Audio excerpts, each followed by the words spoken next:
Oke, ini adalah bagian yang ketiga dari pembahasan soal OSN IPA SMP tahun 2025.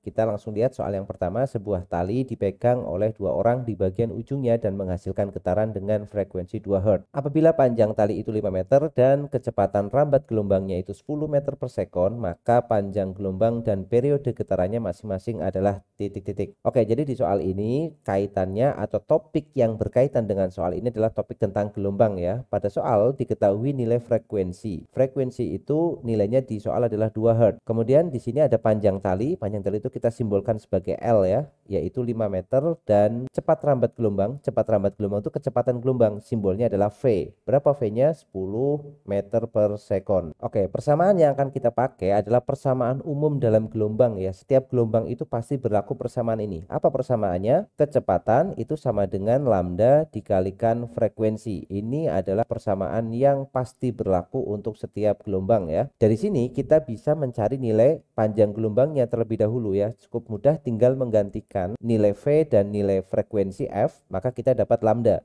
Kita lihat untuk V-nya diketahui 10 meter per second ya. V itu sama dengan 10 sama dengan lambda dikalikan frekuensinya 2. Berarti lambdanya udah pasti 10 dibagi 2 yaitu 5 meter ya, karena 10-nya meter per sekon, frekuensinya Hertz, Hertz itu 1 per sekon, maka otomatis satuan lambdanya sudah terukur dalam meter ya. Jadi lambdanya sama dengan 5 meter, maka jawabannya tinggal C atau B ya, B atau C. Tinggal kita mencari periodenya. Dari mana kita bisa menemukan periode? Persamaan periode bisa kita dapatkan dari nilai frekuensi. Kita tahu bahwa dalam gelombang terdapat hubungan periode itu sama dengan kebalikan dari frekuensi atau 1 per F ya. Demikian juga sebaliknya, frekuensi itu 1 per periode. Simbol dari periode itu adalah T besar. T besar atau periode sama dengan 1 dibagi frekuensinya 2, 1 per 2. Atau periodenya sama dengan 1 per 2 itu kalau dinyatakan dalam desimal setengah ya, jadi 0,5. Satuannya adalah sekon atau detik ya. Maka jawaban yang tepat lambdanya 5 meter dan periodenya adalah 0,5 sekon. Berarti yang tepat adalah yang C ya, 5 meter dan 0,5. Seperti itu. Kita lanjut soal berikutnya. Dua buah muatan masing-masing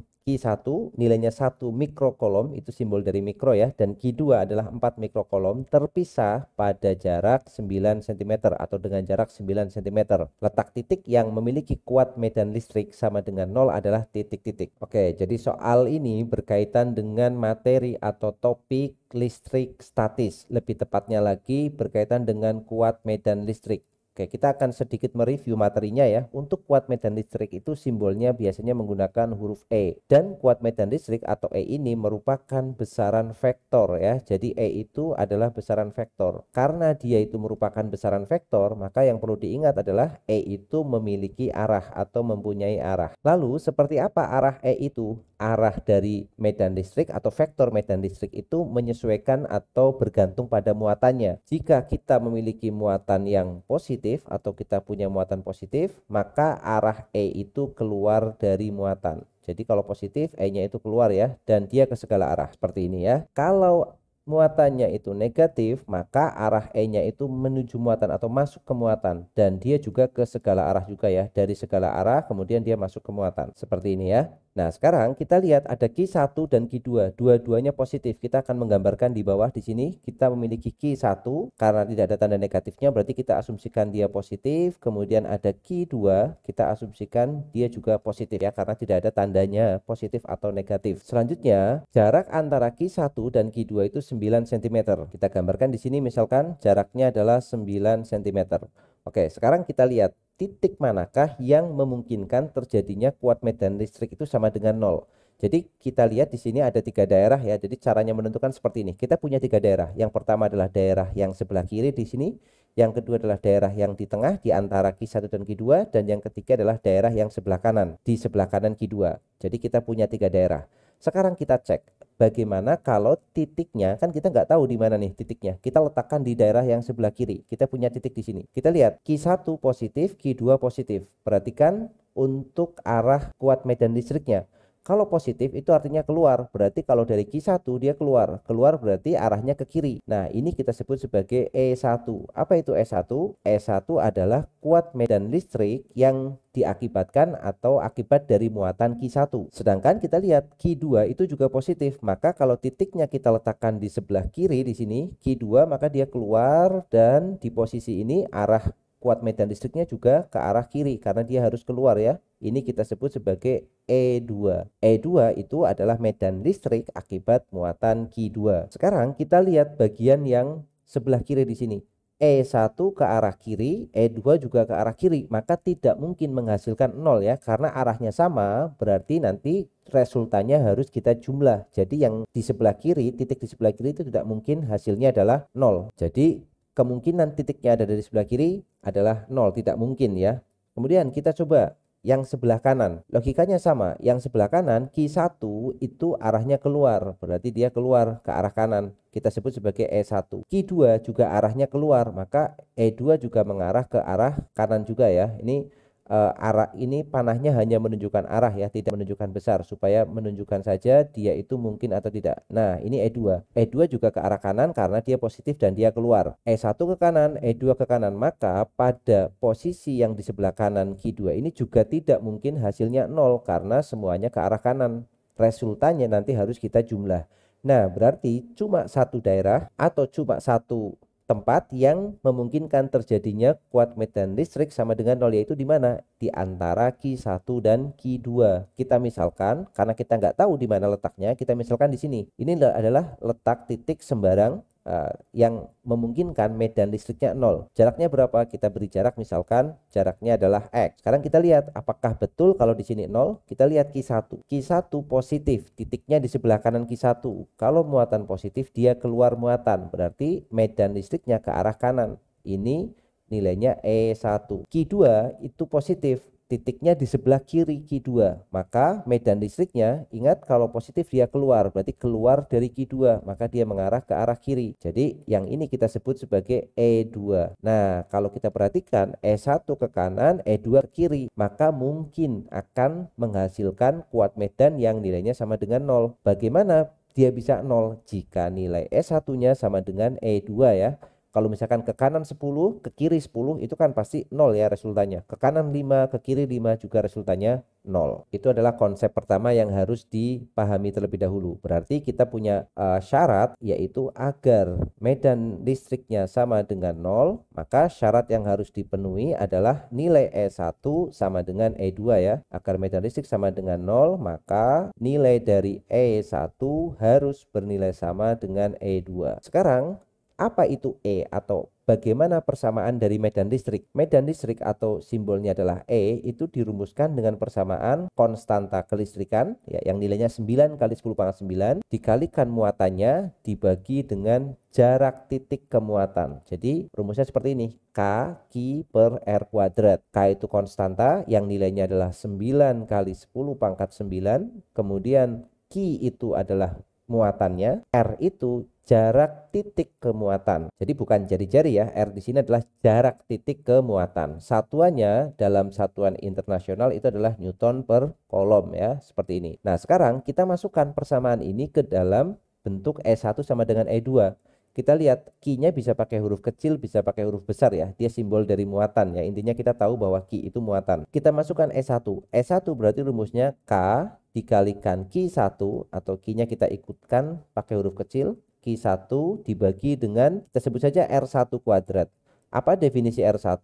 R1 itu adalah jarak titik kemuatan 1. Sama dengan K dikalikan Q2 dibagi dengan R2 kuadrat ya. Sama, untuk R2 nya adalah jarak titik kemuatan 2. K nya sama, boleh kita coret langsung ya K nya. Q1 nya diketahui dari soal. Q1 nya kita punya 1 mikrokolom, Q2 nya 4 mikrokolom. Jadi Q1 nya adalah 1, kita tulis mikrokolom. Ini sama dengan dulu ya. Untuk Q2 nya adalah berapa tadi? Q2 nya 4 ya. 4 mikrokolom. 4 mikrokolom dibagi, ini juga dibagi ya. Oke, berarti sama dengannya di tengah, kita tulis ulang nilai sama dengannya di sini. R1 itu adalah jarak dari muatan 1 ke titik. Jaraknya berapa? R1 itu. Ini titiknya, ini muatan 1. Jaraknya ternyata adalah X. Berarti R1-nya di sini adalah X kuadrat. Sedangkan R2 adalah jarak dari muatan ke muatan 2, maksudnya ke titik.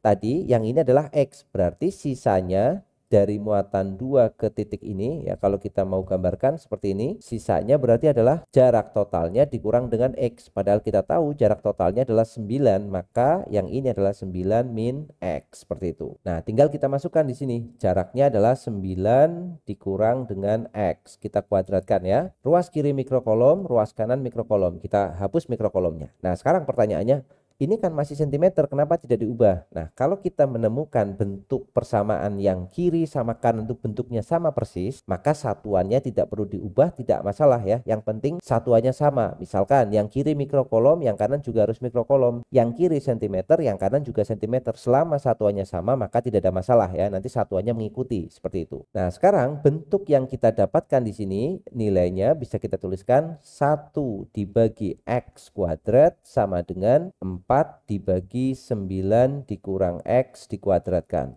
Nah, cara mengerjakannya bagaimana? Karena ini angkanya mudah, ini 1, ini 4, ini X kuadrat, ini 9 min X kuadrat. Maka kedua ruas kita akar kuadrat ya. Ini kedua ruas di akar kuadrat. Jadi di akar kuadrat itu yang bentuknya seperti ini ya. Kita akarkan satu per satu. Akar 1 adalah 1 per akar X kuadrat, ya X kuadratnya hilang. Sama dengan akar 4 itu 2 per akar 9 min X kuadrat, ya berarti 9 min X. Nah, sekarang sudah nggak ada kuadratnya.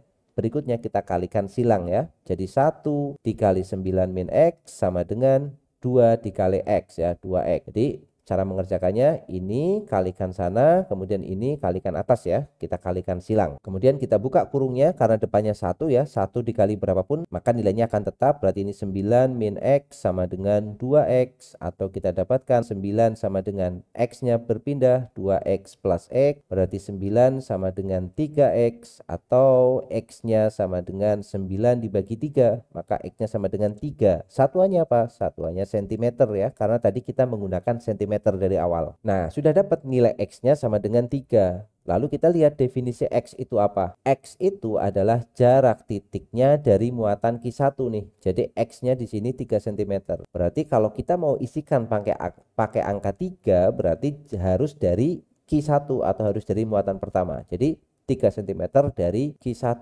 Atau kalau mau pakai muatan yang kedua, jaraknya adalah 9 min X. Berapa 9 min X? 9 dikurangi 3, 6 cm. Nah, kalau mau 6 cm, ini harusnya bukan Q1, tapi Q2. Berarti untuk soal ini, jawaban yang paling tepat adalah pilihan yang A, seperti itu, yaitu 3 cm dari muatan yang pertama. Kita lanjut soal berikutnya. Pada suhu 0 derajat dan Celcius ya, dan tekanan udara 1 atmosfer, 500 gram air dicampurkan dengan 500 gram es dalam sebuah wadah. Dengan suhu dan tekanan udara dipertahankan setelah beberapa waktu, didapatkan dalam wadah itu titik-titik. Oke, jadi kita punya wadah yang bisa kita katakan terisolasi atau tertutup ya, karena suhu udara dan tekanannya itu dipertahankan tetap. Apa efeknya atau apa konsekuensinya? Oke, sekarang kita lihat. Kita memiliki 500 gram air dan 500 gram es. Jadi kalau kita gambarkan, misalkan kita punya air di sini, totalnya 500 gram ya. Ini ilustrasi saja. Ini 500 gram air dan kita punya es di sini, totalnya juga 500 gram. Ini misalkan esnya, ini misalkan airnya. Nah, airnya dan esnya itu suhunya sama, yaitu 0 derajat Celcius ya. Jadi suhu airnya itu adalah 0 derajat Celcius, suhu esnya itu juga 0 derajat Celcius. Loh, kenapa air dan es sama-sama bisa 0? Nah, sekarang untuk bisa memahami ini, kita harus perhatikan grafik es dan air seperti ini ya. Jadi kalau kita punya grafik perubahan wujud, yang ini 0 derajat, yang ini adalah 0 derajat, yang bawah ini bentuknya adalah es, kemudian yang atas ini bentuknya adalah air. Kemudian kalau kita lanjutkan lagi, misalkan mau dilanjutkan, ini nanti dia akan menguap, dia akan menjadi uap ya. Tapi kita tidak perlu bagian yang uapnya, kita cukup sampai di yang airnya saja. Seperti ini. Nah, dari sini bisa kita lihat bahwa es itu 0 derajat, artinya dia ada di posisi sini ya. Jadi es 0 derajat itu ada di sini. Kenapa? Karena kalau ke bawah itu esnya sudah negatif ya. Kemudian air 0 derajat berarti dia ada di posisi yang sebelah sini. Ini adalah posisi atau letak air yang suhunya 0 derajat. Artinya air ini akan mulai membeku. Sedangkan es di sini akan mulai mencair, itu definisinya. Sama-sama 0 tetapi dia beda wujud atau beda fase. Nah sekarang seandainya airnya tidak 0, misalkan kita beri suhu airnya nggak 0 nih, 5 derajat Celcius. Contoh, kalau airnya 5 derajat Celcius, maka suhu es dan suhu air itu berbeda. Esnya 0, airnya 5. Kalau kita memiliki zat yang suhunya berbeda, kemudian kita campurkan dalam suatu sistem, maka di situ berlaku asas Black ya. Benda atau zat yang suhunya lebih tinggi akan melepaskan kalornya dan benda yang suhunya lebih rendah akan menerima kalor. Maka kalau misalkan suhu airnya bukan 0 tapi 5, esnya akan mulai mencair karena dia menerima kalor. Awalnya dia posisi di sini ya. Awalnya dia di posisi di tepat akan mencair. Karena dia menerima kalor, maka esnya akan mencair seandainya suhunya tidak 0. Tetapi untuk kasus ini suhu airnya 0, suhu esnya 0. Air dan es memiliki suhu yang sama. Artinya mereka sudah berada dalam kesetimbangan termal namanya ya. Nah, karena mereka sudah berada dalam kesetimbangan termal, maka sudah tidak ada lagi kalor yang dilepas ataupun kalor yang diterima. Jadi tidak ada lagi proses transfer atau perpindahan kalor. Maka esnya juga masih tetap akan jadi es, airnya juga masih tetap air di sini. Nah, airnya masih tetap air, esnya masih tetap es. Bagaimana dengan masanya? Karena es dan air masih tetap berada pada kondisi awalnya, ya yang terjadi adalah esnya tetap 500, airnya juga tetap 500. Maka jawabannya yang C. Nah, ilustrasi yang 5 derajat tadi jika dia tidak 0 ya. Kalau tidak 0 maka esnya akan mencair, sehingga mungkin kalau esnya mencair jawabannya bisa D. Airnya nggak mungkin ya. Oh, kalau esnya mencair jawabannya justru yang B yang paling mungkin ya. Airnya tambah banyak karena dapat es yang mencair, atau malah yang A kalau seandainya airnya bersuhu tidak 0 derajat. Jadi seperti itu penjelasannya.